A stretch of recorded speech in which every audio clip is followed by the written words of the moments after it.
Bonjour, bitches! Je m'appelle Jacqueline. Ça va? Un vin rouge, s'il vous plaît? L'addition, s'il vous plaît? Le palte. Comment ça va? Birkin. Hi, I can't speak French. It all goes... You know what's funny? I've spent so much time trying to learn French and also relearn Spanish. But when I go to France, the Spanish just comes back. And then when I start to speak in the native tongue, it goes directly to Mexico. You know what I mean? And then, no, it goes to Mexico and then it goes to China. Then I start doing some form of like an Asian, Mexican hybrid French accent. And I've just decided it's problematic and aborted the mission. And I get by just fine. I am back on American soil. Okay, Jacques has returned from a Parisian gallivant with my dear friend Heather McMahan. Here's the truth, guys. Here's what nobody wants to say. You know, in an industry full of fraudulence, shall we say, finding an authentic friendship is quite rare. One that is not driven by clicks or engagement or, you know, ring lights. And I say this so earnestly. I met Heather maybe like it's been like 7 years ago, maybe 8 years ago. And we met doing this podcast and formed a pretty genuine, immediate friendship. I know everybody, okay? In this town, Kyle Richards, somebody give me a diamond. In this town, I know everybody.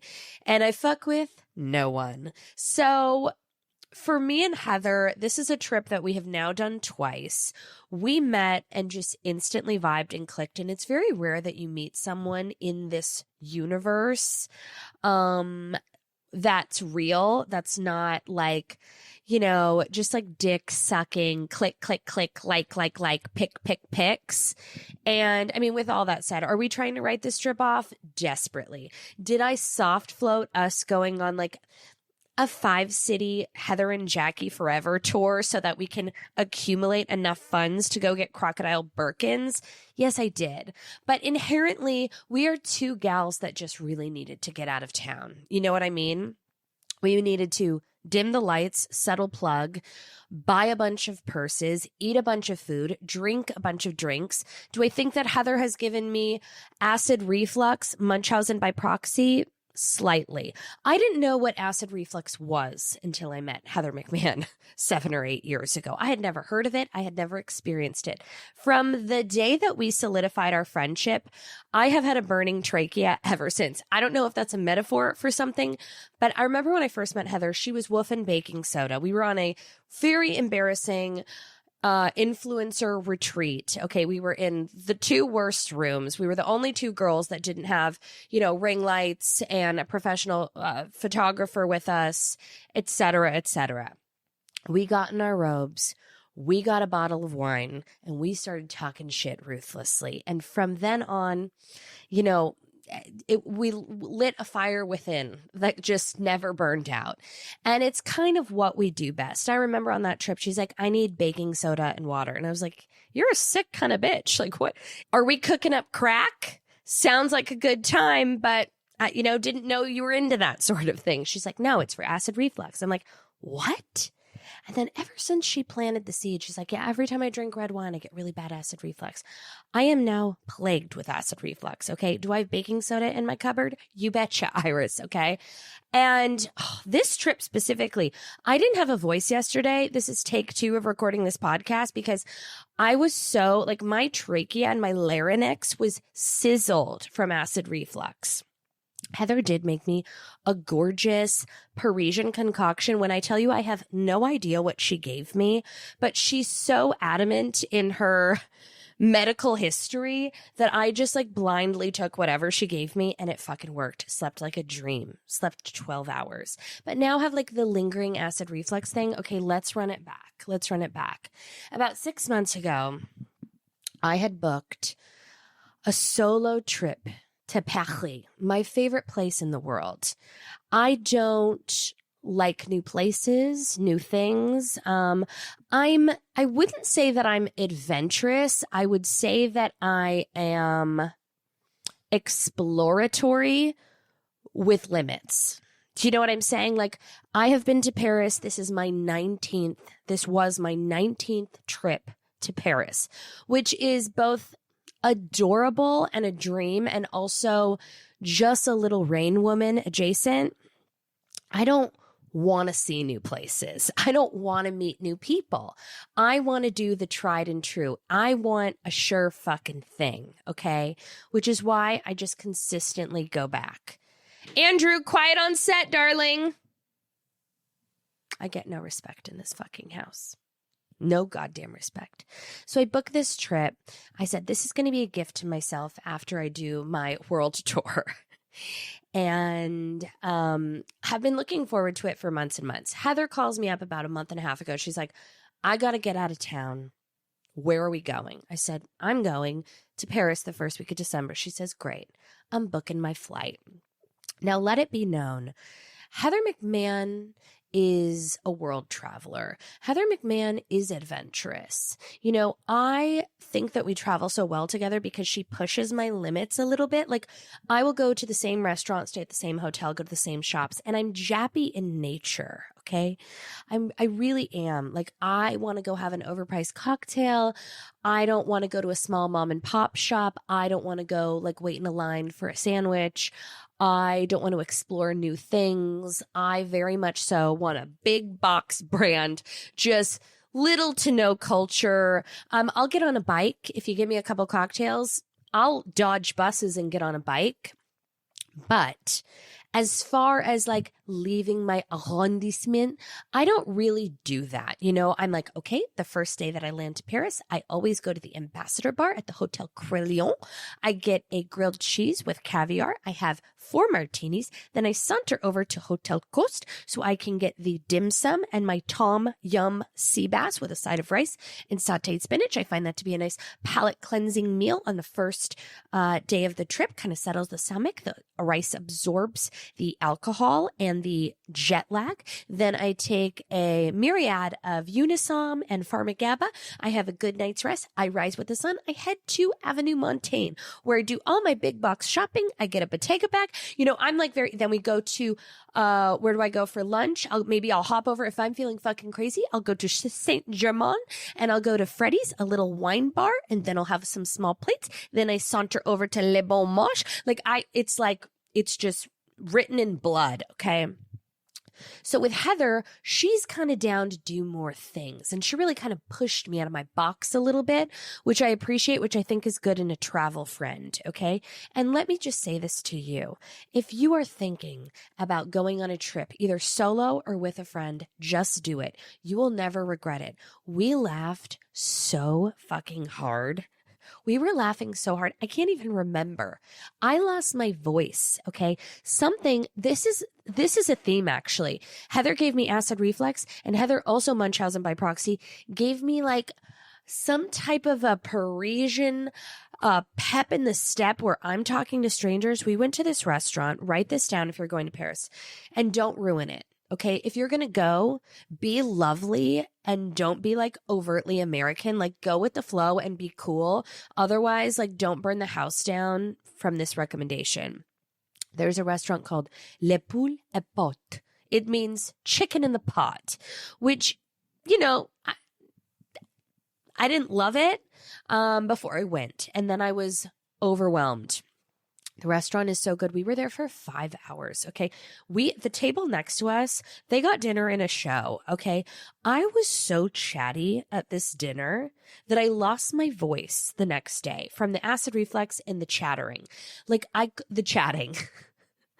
I could not shut the fuck up. La, la, la. Sorry. I had a little stroke there. I'm like, where are you guys from? What part of Paris is your favorite? What's your favorite local restaurant? Where's the best place to get a martini? Ever been to the States? I mean, we're just chatting away. And I looked at Heather and I said, you know what? This is your fucking fault. I never do this. This is your fucking fault. Meanwhile, met some lovely people. Now, the burning question on everyone's mind is, Jackie, Did you get offered a leather appointment at Hermès? Wait for it. Absolutely not. Let's talk about it. Our hotel, which is a new hotel that I've never stayed at because I'm just so wild and bohemian, we stayed at Phuquet's on Avenue Georges. Now, I don't usually stay on that part of the town. Okay, giddy up, cowgirl. I normally stay in the first district. I like being near Vendôme and Rue Saint-Honoré. And I'm just like very comfortable. That's where I always stay. And that's where my restaurants are. And that's where like my pharmacy is. And that's where I get my cocktails and blah, blah, blah. But the hotel that I've stayed at 5 million times, creature of habit, rain woman, here she is, was booked. So we decided to kind of explore, get out of our box a little bit. Now, before you're like, Montmartre's the coolest neighborhood. I'm not cool. I'm not doing that. I want to be where the people aren't. You know what I mean? Like, I'm not ever getting an Airbnb. I'm not ever going into like a new up and coming neighborhood to stay. I don't want to do that. I don't want to go to like a pop-up restaurant. Like I'm cool to explore, but with parameters, as previously stated.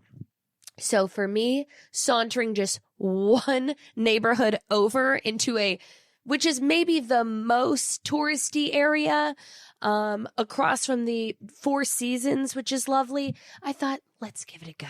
Let's give it a go. She's wild and she's free. So we stayed at Phuquet's, which is my favorite hotel. Their sister property is in New York, and it is maybe one of my favorite hotels ever.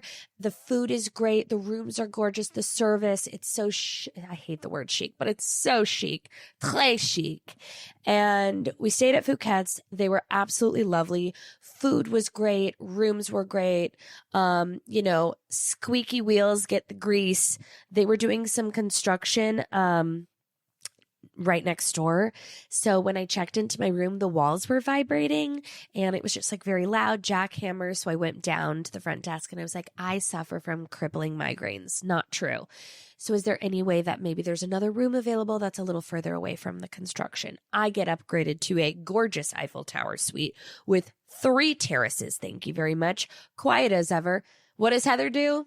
Nice Heather, not a word, okay? She's just recording ads on her cell phone in between jackhammer sessions because she's a lovely person. I'm a squeaky wheel. I now have 3 terraces. Thank you very much. Beautiful view on one of my terraces. On my toilet terrace, I had a beautiful view of the Hermès store, which felt like wonderful foreshadowing, okay? So we check in, and Heather and I are rough and tumble girls, okay? We're not like 3 hours of glam. We don't need to meditate. We're like 15 minutes lobby, buck up, buttercup. So we hit the ground running. Right as we land, we take our horse baths, we put some sensible sneakers on, and we go directly next door to Hermès to lay the foundation of what we thought was going to be a beautiful entry-level Birkin experience. We walk in. The receptionist says, "How may I help you?" I said, "We are here to buy Birkin bags." She says, "Okay." And then immediately I say, because I talk too much, I say, "I'm just kidding. We were interested in maybe getting some scarves." But then Heather and I looked at each other and I thought, she did say okay. Was she about to take us up to the leather section and get us an appointment? Did I just ruin that for both of us? So instead we say, no. We talk ourselves off the ledge. Like, there's no way. It doesn't happen like that. We got to schmooze a salesperson. Okay. We do a few neck stretches. We're rolling our shoulder blades back and we're ready to give the performance of a lifetime. 2 fun-loving, approachable, decisive, fiscally irresponsible, good time gals eager for a Birkin bag, okay? Me and Heather are like strategizing outside the store. I'm like, here's what we're going to do. We're going to go in. We're going to be friendly, but not too friendly. We're not going to be aggressive. We're going to be assertive, okay? We're going to walk in. We're not going to do the thing where we make her pull out 700 scarves and teeter-totter on which scarf. We're not going to ask for the entry-level scarf. We're going to go for the big boy scarf, okay? We're going to act informed, but also innocent. And we're going to be kind, but not laying it on too thick. We need to portray 2 gals on the go that are quick to make expensive decisions because that's what's going to get us a leather appointment. So then Heather slaps me across the face. I slap her across the face. We do some vocal warm-ups, red leather, yellow leather, red leather, yellow leather. We hydrate, we drink our electrolytes, and we go in ready to give the performance of a lifetime. We find our salesperson, and immediately we know that that's our girl. You know, the French are hard to decipher, and we got really lucky. I historically really understand the French and the mindset, and listen, are there up downs and are there cold, terse looks at Heather and I here and there? Yes, but we take them in stride. That's showbiz, baby. Side note, you know what gives me such the fucking ick, and I hate like any of those colloquialisms with a gun to my head? I don't know what the word colloquialism means, and I don't even know if I'm saying it right. You know, it's just so gross to me when Andrew turns the heat on. Like, grow up. Oh, are you cold? Like, ugh, it's so embarrassing. And like, am I sick a little bit? Yeah. You know who's not going to talk about it? Me. Because it's inferior and it's embarrassing. Like the fact that he's like, it's a little chilly. And he didn't say that, but silently, that's what he's saying to me. I'm chilly, which is like disgusting. So we had to turn the heat on and now I'm boiling in here. It's like a fucking sauna, sweating my dick off, talking about my Hermès trauma. Ugh, Kim, there are people dying. So anyways, we're also like not the type of girls that are going to like go in and ask for like an espresso or a glass of champagne, because you see that a lot in these stores. Okay. These bitches are all bark and no buy. Okay. They're all brute and no buy. They're there for the free cocktails and you're wasting people's time, and time is money. And we're not there to waste anyone's time. So we're like, Colette, we're looking for the 90 centimeter scarves. We like bright colors. I'd like to veer from anything too equestrian or too red. I want something that feels unique to Paris and something that is aesthetically interesting, both worn as a scarf and perhaps mounted in a shadow frame for a guest bedroom, etc. She says, you're very decisive. I like your girl's style. I said, I like your style, Colette.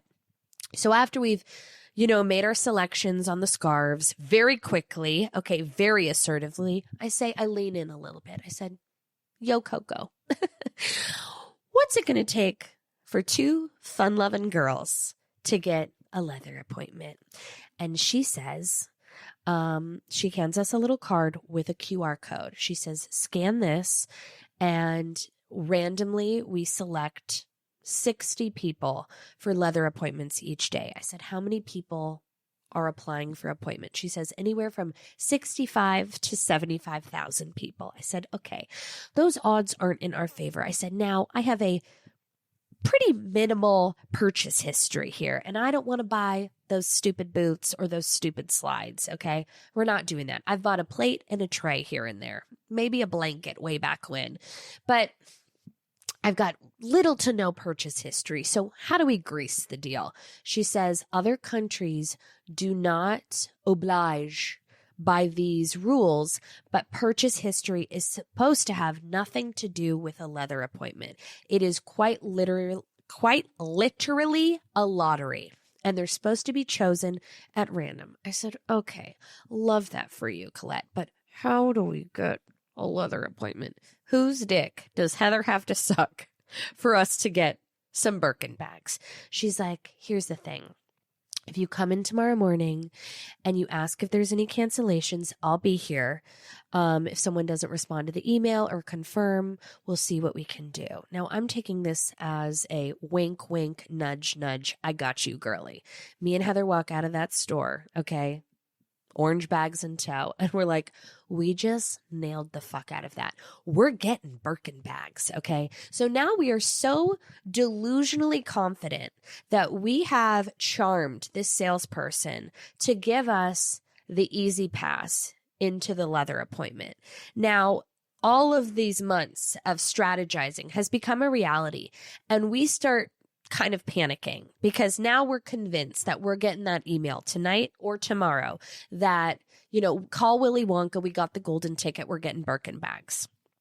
So now we start to really, really running the logistics and crunching some numbers. Because in a dream world, would I have an emerald green crocodile 45 Birkin bag? Yes. What's the ticket price on that? About $300,000, which is not really going to fly. But another fun thing about traveling with Heather is that, when we met, it was before COVID, and just a little industry inside. COVID is when the podcasting industry blew the fuck up, okay? It's when trailblazers trudged through, the forests of nothingness and trauma, okay? And when the world stood still, the stars shined and the losers lost, okay? Because the endurance that it took to crank out episodes when quite literally nothing was going on, it really separated the victors from the victims, okay? And Heather and I, as real friends, got to experience that moment in time together. And, not to be disgusting, but we have now kind of ventured to a place where if we want to go buy Birkin bags, we don't have to make a phone call to our husband. We have to consult with nobody. And it's kind of like a beautiful memento of friendship. Okay, see, this is me talking out loud. This is me talking out loud and rationalizing. This was the speech that I was giving Heather at lunch when she's like, Jackie, we're not buying Birkin bags. I'm like, if we get that appointment, honey, we're getting them. It's a write-off. This is a work trip. She's like, how? I said, we don't know, but we're gonna figure it out. This is a write-off trip. We can write off these Birkins. I said, listen, if we gotta flip a Birk, we're gonna flip a Birk, okay? We can buy those bags and we can sell them for double next week. Are we going to? Of course not. Then we start talking. We're researching colors, different types of leathers, hardware. I said, okay, what do you want? She's like, well, I'd obviously love a color. I said, we're not color customers. We have to take what we can get. If we get offered a sad beige bag with matte black hardware, we're taking it. Okay. If we're offered the builder grade Birkin, we're taking it. We have to say yes. Okay. If nothing else, we'll have an amazing story. So we're both fully game because we're just convinced that this is happening for us. I'm like, I'll probably have to go classic black. Do I want a 25 or is that dinky? Also, how do you say in French, what's the cheapest Birkin bag you have available today? Thank you so much.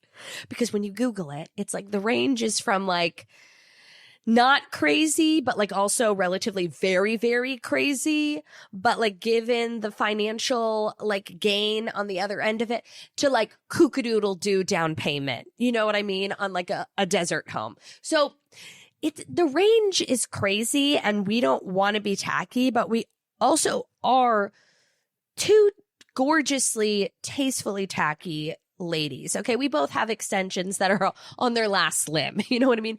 We both have weaves that one strong gust of Parisian wind is going to take us out to the sun. So we can't fight who we are. But at that point, we're it's happening. Spoiler alert, for the next 5 days, we were both checking those emails. We went into that store every single day. We're Colette, any cancellations? What's with the leather appointment? I'm sorry, ladies. Check again tomorrow. See, it's getting Scandinavian with also just a hint of Asia in there. That's why I don't do accents. Anyways. So, Jackie, did you and Heather get offered a leather appointment? The answer is no, not even close. Okay, we tried. We came coming back around like a little bitchy boomerang, and the answer was just no, no, no, no. So once I had to let that dream die, I did what only any other fiscally irresponsible woman needing to be validated by material goods could possibly do. And that was, irresponsibly shop. And once again, I blame Heather for this because, you know, she has now taken on this new identity as a old money, tasteful bitch. Okay. She's buying like local artisan cutlery and like tortoise brushes. Like she's making shockingly responsible, chic, like heirloom purchases, okay, in a tasteful way. She's not going off the rails. Contrastly, I don't know what happened until I got to the tax refund kiosk and was summoned to a like a border control officer and ordered to show all of my goods because I hit the limit for what I'm legally allowed to bring back into the States. It only registered at that moment as I was sitting on my Jessica Simpson luggage with that zipper fighting for its life, okay, that I realized that I had fully gone off the rails. Now, I think a lesson that I learned is maybe we think before we swipe. I don't like holding people back. So when I'm traveling with anybody, you know, I don't want to like milk the clock in a store. So I'm not the type of girl that's like going to try everything on and really like think about it. And where will I wear this? And does this make sense? I'm trigger happy. Okay. I need a Coke Zero and just like wrap it up. I'll try on a pair of pants. I say, how many prints do you have this in? I'll buy every fucking print and I don't try anything on. And I'm like, let's go. I just like that assertive energy. I don't want Heather having to wait for me while I teeter around a pair of trousers. I blacked out a little bit. Okay. And I feel good about it. I feel happy. I'll tell you, Paris haul, cue the ring lights. Can you imagine? By the way, Hermès, I would just like to say this to you. Big mistake. Huge. The missed opportunity of a late night, drunken, acid reflux heavy Birkin bag unboxing with Heather and I in our polyblend pajamas at 1 a.m. is maybe the worst marketing mishap on their end of all time, because it would be the best one that you've ever seen. Before you see another dumb bitch, okay? A dumb bitch with a perfect boppy blow dry, okay? Do a little tap, tap, tap, tap, tap, tap on the orange box and be like, did a thing. And you get some like sad, like, my Birkin bag. Okay. You'd never see a Birkin bag unboxing like the one that Heather and I could have given you. Okay. The grand reveal. And then like, what's in my bag?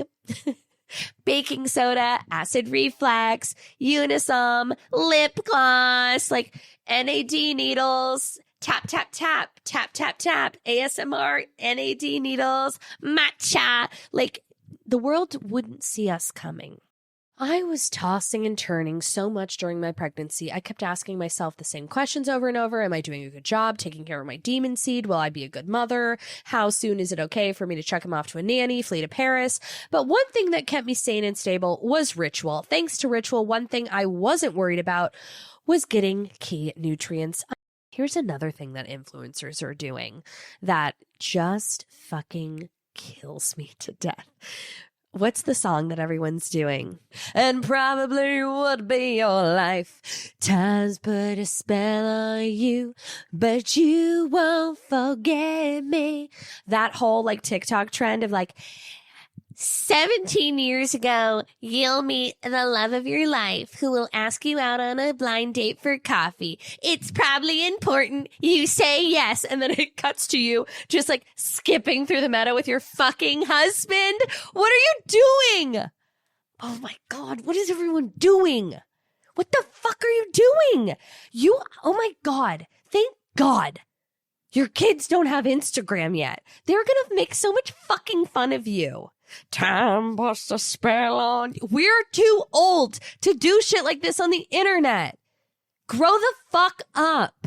It's so embarrassing You set up a tripod to like, hang an ornament on your fucking, by the way, this isn't specific to anyone, but everyone's going to think it's about them. It's because I've seen the same thing 14 times.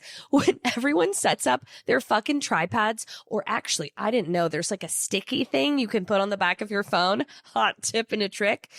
When then they post their phone up on a window and they hang a little ornament by themselves and then they skip forward to like their happy home life. You should be fucking ashamed of yourself. You should be fucking ashamed of yourself. No yin to the yang. Stop doing it. We're embarrassing our children. We're embarrassing our children. Can I just say something lovely about myself, by the way? I had an ad that was posted yesterday. Spoiler alert, I don't post my own fucking ads. Not because I'm like so important, but because I just won't and I forget and I can't do it.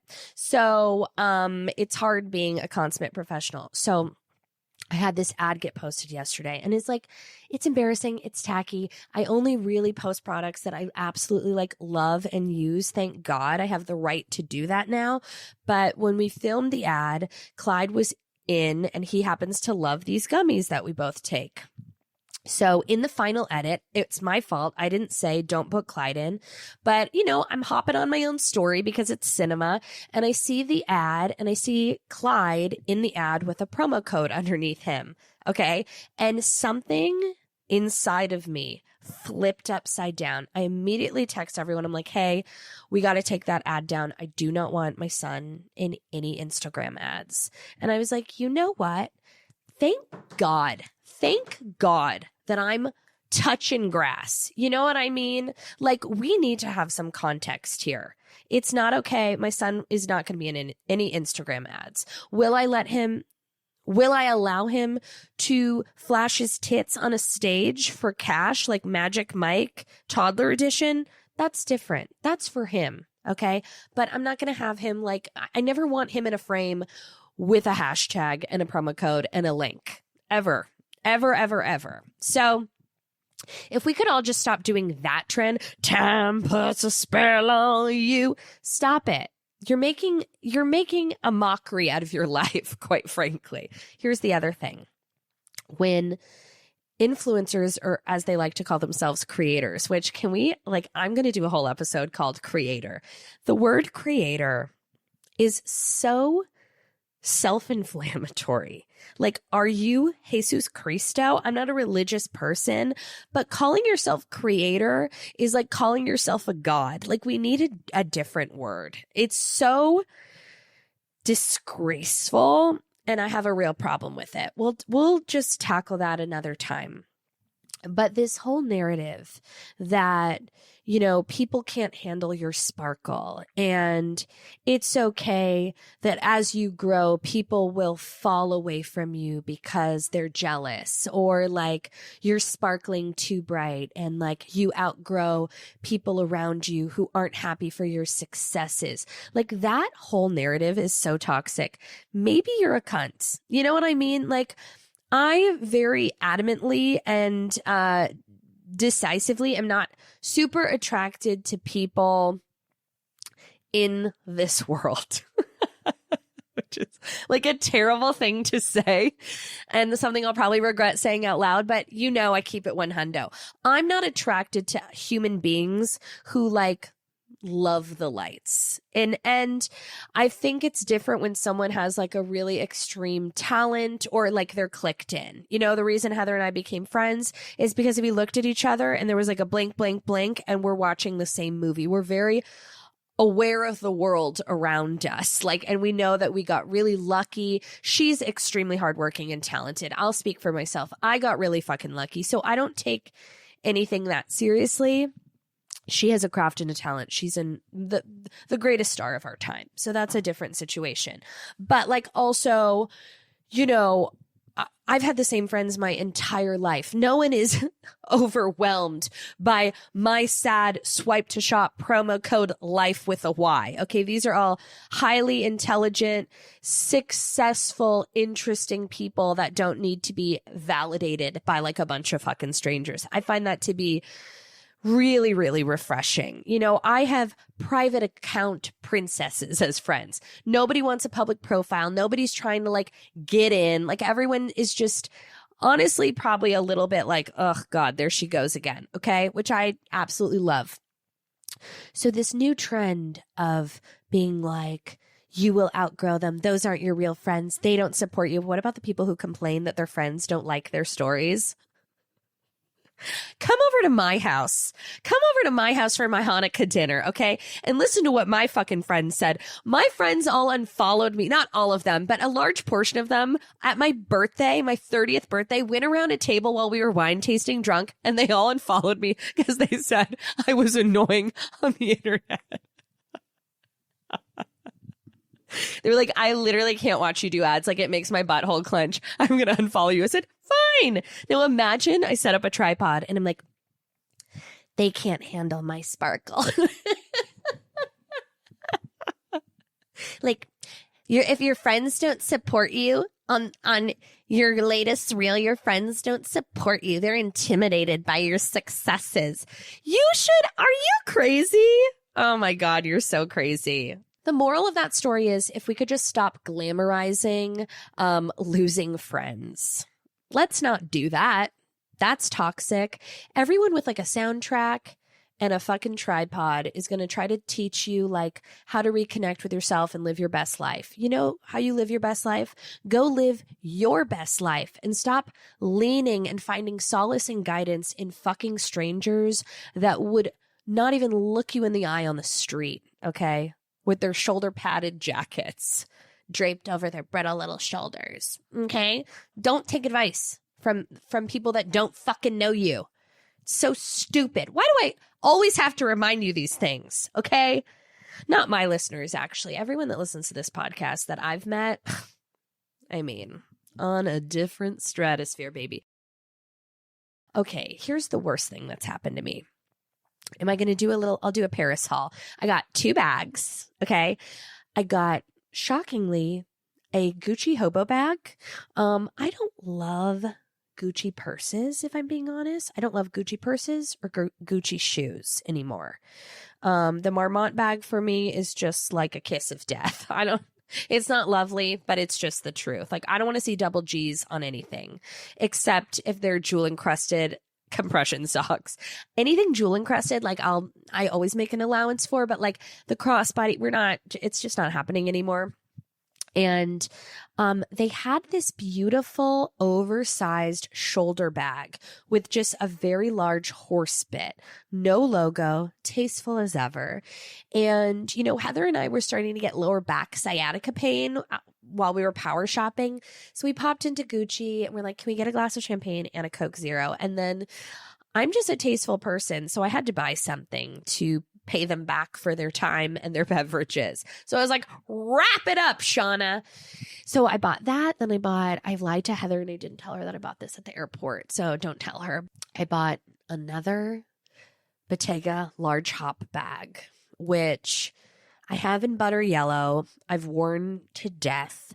I bought the denim and black woven large hop bag, which is from like a few seasons ago, but I really wanted it then and then I never bought it.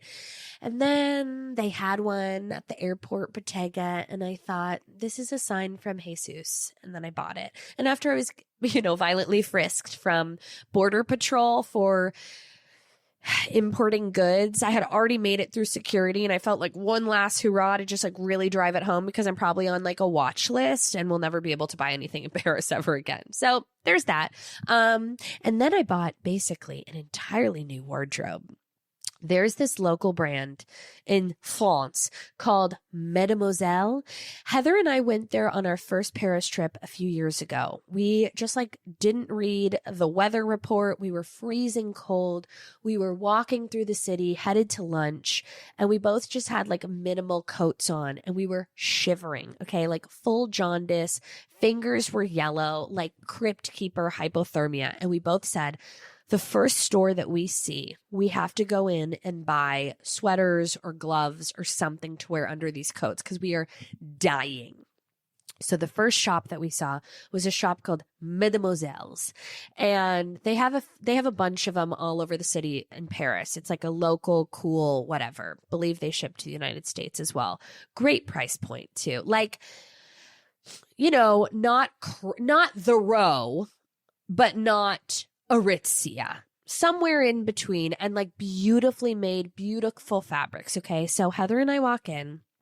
This is like 4 years ago.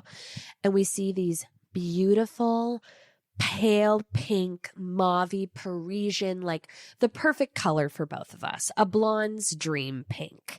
We find these beautiful, what we think are cashmere sweaters with little finger holes, little thumb holes. So we're getting a glove, a hood, and a sweater all in one. This beautiful kind of oversized, cozy sweater that covers your hands, covers your neck. We're like, they have 2 left, one in my size, one in her size. We say, wrap them up, baby. Wrap them up. They ended up being close. We had no idea. We didn't check the price. They were like $700 and something, which is like kind of expensive for a sweater. We looked at the store, like we pick up the most expensive sweater, but we were too late. We had given our passports and we thought these are friendship sweaters. And honestly, the best sweater that we both ever bought. Okay. So this trip, we're like, we got to go back to that store and see if we can find another friendship sweater. We saunter back into the store. I proceed to buy every single thing in that store that was in my size. Okay. I bought 5 pairs of pants. I bought 3 sweaters. I bought a dress. I bought 2 pairs of boots. I don't know what happened, but I was so taken by the Parisian bohemian energy of the store. And the women were so sweet. And everything is like a really beautiful print and like different textures and like silk trousers and like lame coats and like cashmere sweaters, and everything kind of goes together, even though it's all different prints. It's all in the same color palette and similar to my interior design styles. Like I love a mixed pattern. And it was like, for some reason, the way that they were putting these outfits together for me, I was just like, yes, take it, wrap it up. Like they'd mix like kind of a leopard silk trouser with like a purple striped lame top. And I was like, that works. And they were like doing the French tuck on me, and they were just kind of like draping sweaters over me and throwing coats. And I'm like, I've literally never looked cooler in my whole life. I got these like yellow plaid trousers, houndstooth trousers with like a floral top. It doesn't make sense, but when they put it together, it made so much sense. And I was just so into it that I was like, yes, yes, yes. So Heather and I are talking to the woman that we had bought the sweaters from. She was there. And we were like, you probably don't remember us, but we came in here years ago and we were like, thought you were just like the coolest, chicest French woman. And you sold us these amazing sweaters that we both love so much. And then we asked, we're like, do you have that sweater in any other colors? Because we both have just worn the shit out of that sweater. It's our favorite. And we're trying to explain it. She goes, oh, yes. I'm like, it's cashmere. It's this. And with the hood. And she says to Heather, she goes, oh, the raccoon sweater. And Heather goes, the whack, what is it? She goes, raccoon. And she goes, I'm sorry, I misheard you. I thought you said raccoon. And she goes, yes, the raccoon wool sweater. So these sweaters that we've been waltzing around in for the past 4 years is made out of raccoon. Okay. I don't know what the PETA violation is there, but I'll tell you something. A raccoon cashmere is quite fucking nice. Okay. A rodent sweater, a gerbil sweater. Don't knock it till you tried it. So I'd like to go on record and say that my preference of sweater is a raccoon. Thank you so much. Now the foreshadowing on the raccoon sweater and what I can only describe as, rodent karma is that after this beautiful trip, okay, we're shopping, we're eating, we're drinking, truly had such a magical, beautiful time, memories that will last and last. Okay. Had the best time. So much fun. I get home 2 nights ago. I landed around 7:30 p.m. I say, Andrew, we're getting Zankou chicken. I get 2 chicken tarna wraps, some pickled turnips, a large tabbouleh salad, and a side of harissa. Because I just needed I had so much steak and potatoes and Sol Meunier and escargot and chocolate mousse and bread and butter and everything. And it was so good. And I had the best time. And one thing about me and Heather, we're eating, okay? And I can chow down. I can fucking chow. And I never feel bad. I keep it moving. You give me anything and I'll get it down and I won't complain about it. And same with Heather. Like, we're good to go. We're good to try. Give us all the escargot. Give us all the mousse. Give us a radish and a butter. Okay. Give us a steak with a peppercorn. Give me creme brulee. Give it to me. Any hole. Give it to me. So anyways, I needed the Zankou chicken palate cleanser. I said, Andrew, I just got to stay up till 10. I didn't sleep a wink on the flight. That's the rules. You just pivot accordingly. The second you get on an airplane, you act accordingly to your destination's time zone. So when I got on the plane in Paris, it was 7 a.m. in LA. So that's what I fucking did. It was 7 a.m. in LA. Mind over matter. The woman in the row next to me probably wanted to kill me because I kept that window open the entirety of the flight because I needed the vitamin D. Sorry about it. Get over it. So I get on the couch. I put my pajamas on. I'm waiting for my chicken tarna wrap. And I notice there's Andrew has made a barricade of boxes on the side of the sofa and by the bar area. There's just barricades of boxes. I said, Andrew, what is going on? Is this the Disney Channel? Or out of the box, out of the box. Yeah. Like, why are there boxes everywhere? Were you and Clyde making towers? Is this like a human Jenga? Like, what's going on? He says, don't freak out. I said, I don't love where this is going. I don't like where this is going. I'm freaked out. He says, don't freak out. But last week, Rosa had said that she found scratch marks on either side of the sofa and in the floors by the bar area, like really prominent scratch marks. I said, could it be Leo? Maybe Leo has a yeast infection. Maybe he was trying to get cozy by the side of the sofa. He says no. It was like claw marks. He said, okay. And he said, we put the boxes so that Leo wouldn't be able to go so that we can eliminate Leo as a suspect. And there are claw marks, despite the fact that Leo cannot get under the sofa or into the bar area. I said, okay. He said, also, yesterday morning, Clyde has a little ball that's like, I guess what could be described as like kind of the same texture as one of those stress balls. He has like I don't know if it's like a football or a basketball, whatever, like a large ball. And he said that he woke up Sunday morning and the red ball had been ripped into a million little pieces. And it was in the fireplace, it was behind the sofa, and it was in the bar area in little piles.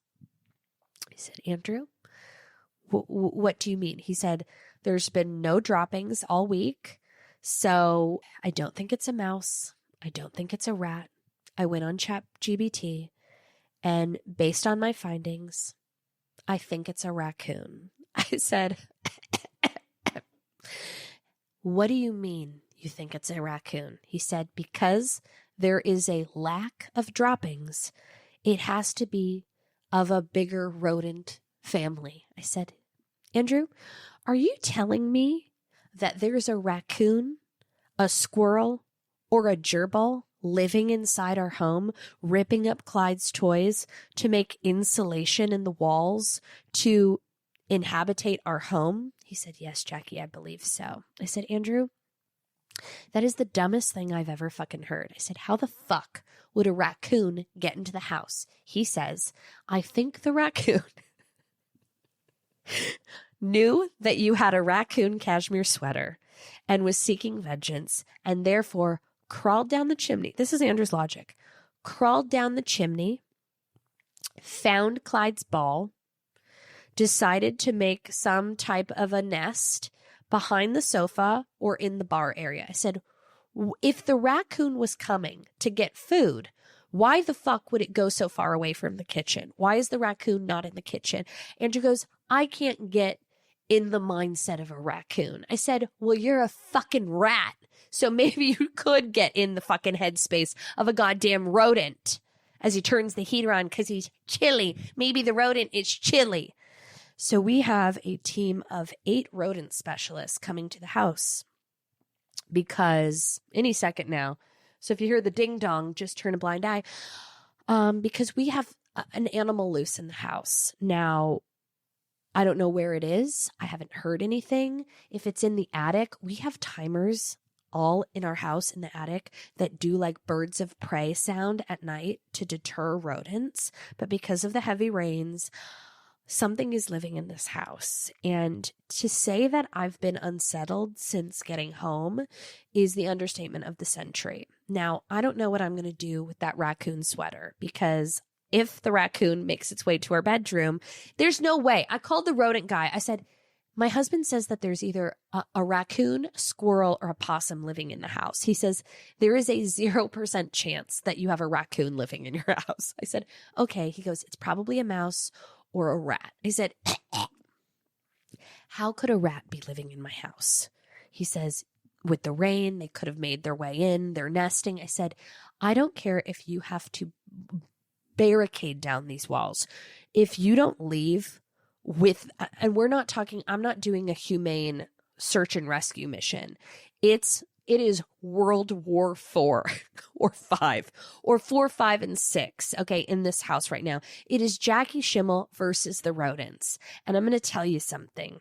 I will win and I will prosper and I will hold a march, a victory march in my street, wearing a raccoon sweater, holding rat traps, having a beautiful chilled glass of Billecart Semon Rosé, okay? Billecart, however you fucking say it. Because these rodents are going bye-bye ASAP. Or the raccoon, you know what? I'm going to catch that fucking raccoon. I'm going to send him off to Paris, skin him alive, and make a beautiful mauve sweater. And on that note, I'm going to fuck off now. Thank you so much for listening. Give us 5 stars on iTunes. What a time. I had a great time here. This is so much better than the episode I recorded yesterday.